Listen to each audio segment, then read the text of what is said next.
Kynning á Snak fór fram í gær í Laugardalshöll en þar kynntu þeir Magnús Birgisson og Tony Howard þessa nýstalegu kennsluaðferð.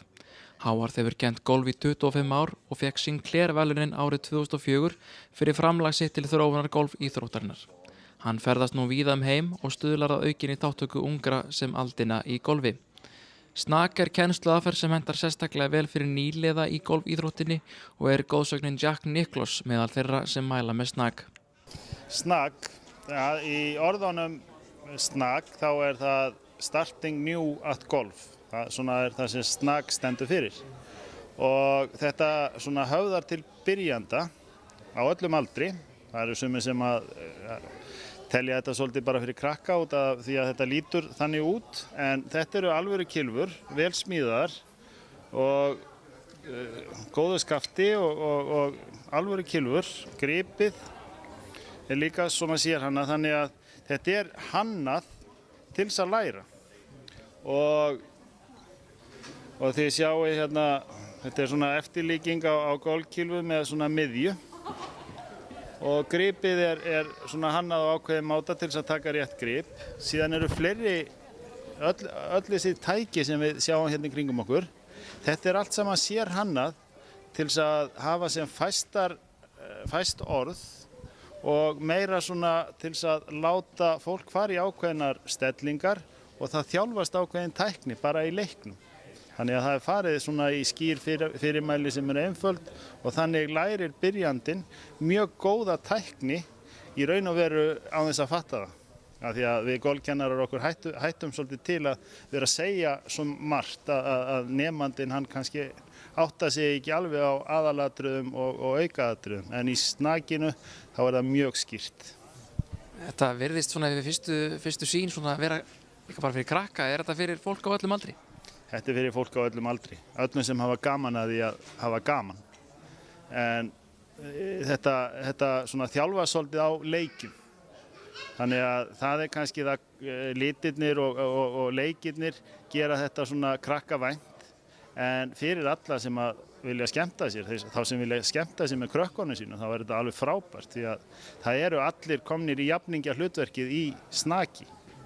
Og svo geta þau keppt en varðandi svona krakka, þau hafa gaman að Snaki, svo fara þau í golf, svo spila þau golf og Snak og síðan eldast þau og svo dettur golfið út og þá Snakið ennþá eftir, þannig að þetta gengur allt lífið. Þið talið það að þið getið farið með þetta í skólana allt land og þannig ná til hóp sem hefur ekkert kynnst golfi? Nákvæmlega. Snak hægt að leika allstaðar og það hægt að setja upp Snak-æfingar, Snak-kennslu, Snak-leiki og Snak-golfvelli hvar sem Það hægt eins og bara á skólalóðum, tennisvöllum, sparkvöllum, útivistarsvæðum, íþróttasölum og nánast hvar sem og það hægt að gera það á þann máta að fólk upplifir að sé svona í hálfgerðu golfi. Þannig að keppnin og skemmtunin og allt þetta, það til staðar þó að sé ekki endilega golfvöllur til staðar. Þetta ekki bara kjörin leið til að kenna yngstu iðkendum golfsins, svona fyrstu grunn aðferðirnar í golfinu? Algjörlega. Það bara ég sé það fyrir mér að þegar krakkar eru farnir að vera svolítið mikið í Snaki og koma síðan í unglinga, krakka og unglingakennslu á klúbbunum hjá golfkennurunum, að þeir verða allsælir að fá krakka sem hafa góða tækni, góðan leikskilning og bara með mottóið að ætla að spila skemmtilegt og gott golf. Þú varst með golfkennara landsins hér hjá þér í morgun. Hvernig voru þeir að taka þessa kennsluaðferð? Þeir bara breyttust í krakka þegar við fórum að leika okkur, en þeir voru mjög ánægðir með þetta. Þeir sáu alveg það að kenna þessa grunntækni á sama máta, allir sem einn, þannig að aðalatriðin þau fara inn, aukaatriðin þau kom ekkert nálægt til þess að rugla og þeir sáu þetta, þeir sáu skemmtanagildið og bara fóru síðan sjálfir að leika sér, hanna golfhólur og annað, nákvæmlega eins og krakkar. Þannig að upplifunin hjá þeim hlýtur að hafa verið skemmtileg.